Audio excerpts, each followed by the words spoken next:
Optimism versus realism, making hard decisions in business. Welcome to IO Insolvency Options with Darren Vardy, the Managing Director of Insolvency Options and a registered liquidator with over 30 years of experience helping businesses and individuals navigate financial challenges. In today's episode, Darren explores the daily conversation he has with business owners about the difference between optimism and reality. He reveals why hope and fear of failure can lead to poor decisions, how the she'll be right mentality keeps businesses trading at losses, and why early engagement with advisors dramatically improves outcomes. You'll learn how to set realistic goals, when to pivot, and why businesses that go through restructuring often emerge stronger and more successful. I'm your co-host Anthony Pearl. Let's dive into unlocking more about insolvency options.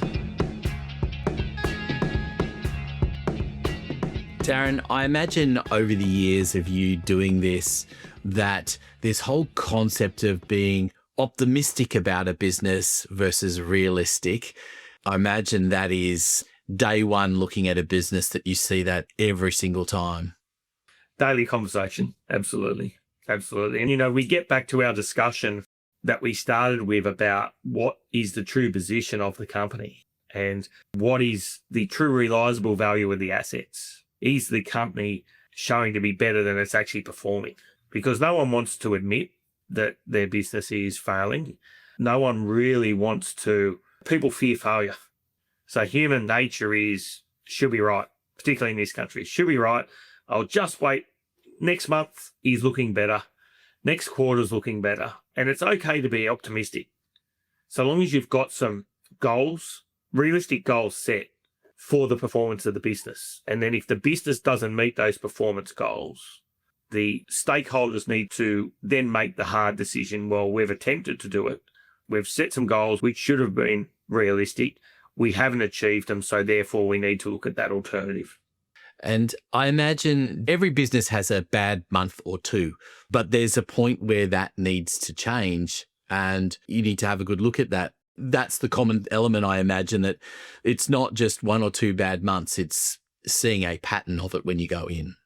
Correct. It becomes systemic. And when it becomes systemic, that's when it's an issue. And, cash flow is key to all business. And we've just come through the December-January period where for the majority of businesses, there is an impact on cash flow and it's an adverse impact on cash flow because you have to pay extra wages, you've got the holiday close downs and the like. So letting retail aside, which tends to thrive through the December and January period, the majority of businesses slow down and stop over this time. So that is generally accounted for in the budgets when the budgets happen. So you move on to the regular months, February, March, April, for instance. If those the trading loss scenario continues, directors need to be then realistic and say, right, why are we still continuing to incur losses when, in reality, we should have came back out of the holiday shutdown period and be back to normal trading?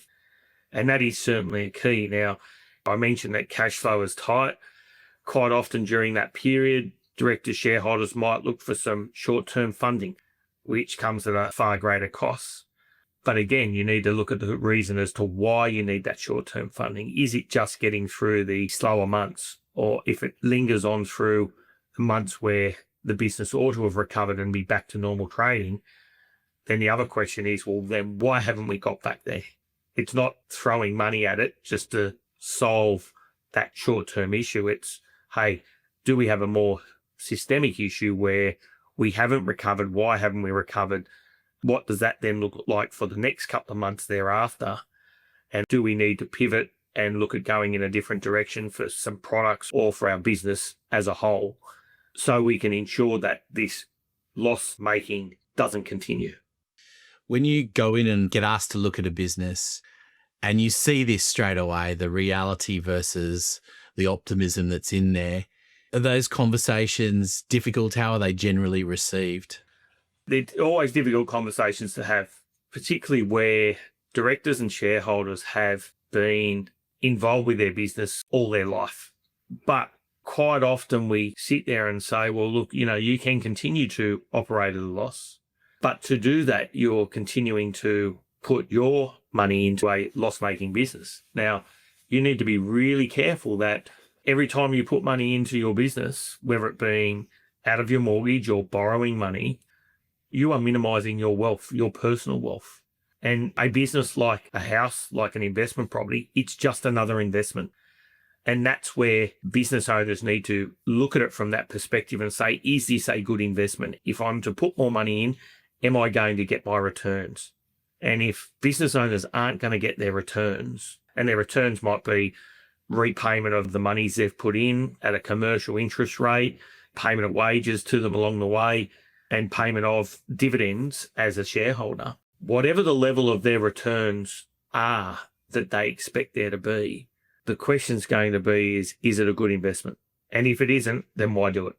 Yeah, I mean, optimism, that hope gets in the way of good decisions, doesn't it? Hope does get in the way. I also get back to the fear of failure as well. And I think that's the driving force, is that people don't want to, naturally, they don't want to admit to failure. They fear failure, but putting it off and kicking the can down the road just makes the situation worse. And how often, if at all, do you find that these businesses have some sort of advisor, be it a coach, be it an actual genuine advisor that is actually in place and telling them these things versus them not having anyone, so they're kind of just left for themselves? Every business I see have got an external accountant. Your external accountant is your trusted advisor. Quite often, businesses won't seek advice from their external accountant because they actually see it as a cost, particularly where the majority of external accountants are doing compliance work, or their focus is on the compliance work. So for most businesses, that's a chore. It's a cost. They don't see the value in that.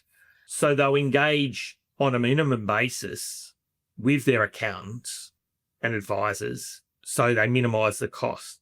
But what they don't realize is that spending that little bit more time with the advisors can really be of assistance to identify a problem and then look at solutions to address that problem before it gets to the stage where the advisor needs to refer the client to someone like myself.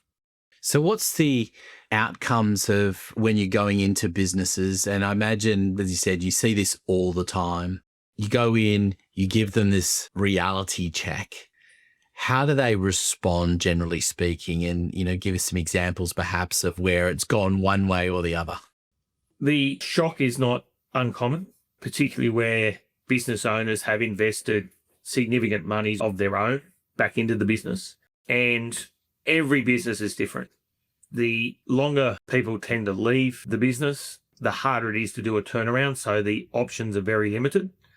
Whereas the early engagers tend to have far more options and less resistance from their creditors to support the business going forward.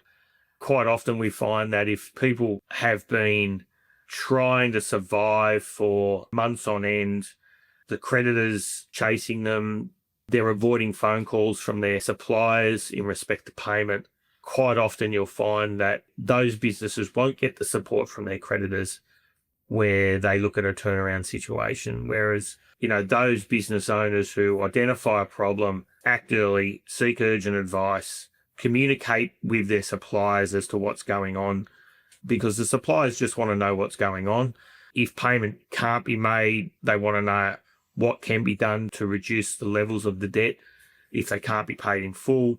So really it's a matter of that early engagement and being upfront with the people you work with, which will put you in the best light and the best step forward to enable you to do a turnaround if necessary.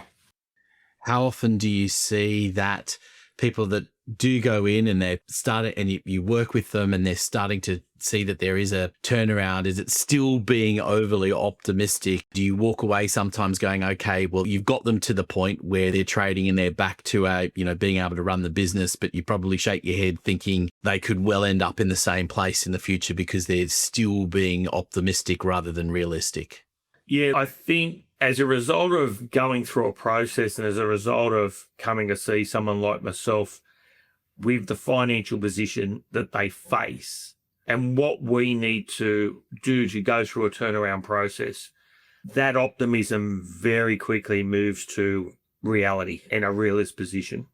Because ultimately, to put a restructure plan together, There needs to be some thorough due diligence on the operations of the business, which, your creditors and importantly, as a major creditor, the ATO have a significant input into. They'll want to see a certain level of due diligence done by the practitioner to ensure that the business in the future is not going to fail.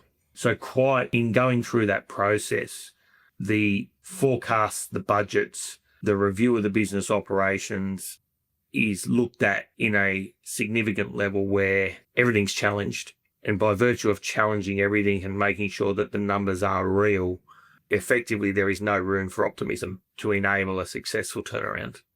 So therefore, it does bring the directors back to reality, so to speak, as to if they've got a business, what that business looks like, and if they're going to be able to successfully turn it around. I mean, in some of these cases, do you look back and see they're better businesses for having been through this process? That they're better business operators, at least? Absolutely, because one thing that drives the business owner is that they don't ever want to be in a position that they've previously been in that resulted in them coming to see me and to do a turnaround. So quite often we see that if the business owners are faced with a situation, they genuinely have to become invested in the success in the future.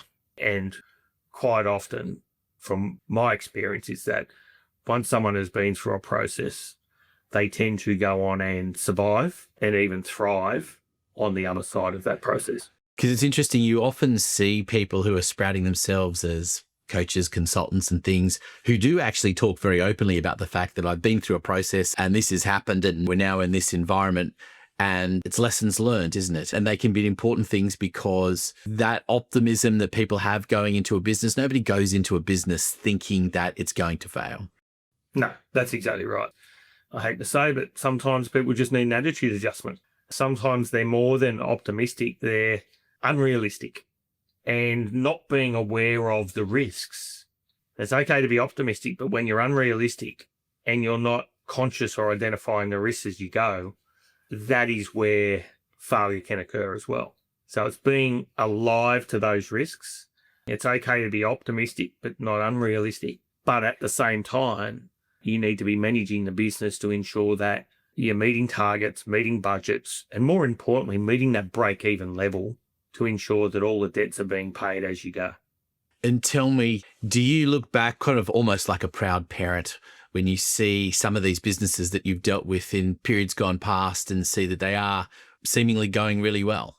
Yeah, look, that's one of the reasons why I'm in this business. I'm in this business to try and help people and educate people on the better ways of doing business. And it's okay to fail so long as the reasons for failure have been identified and addressed and learned.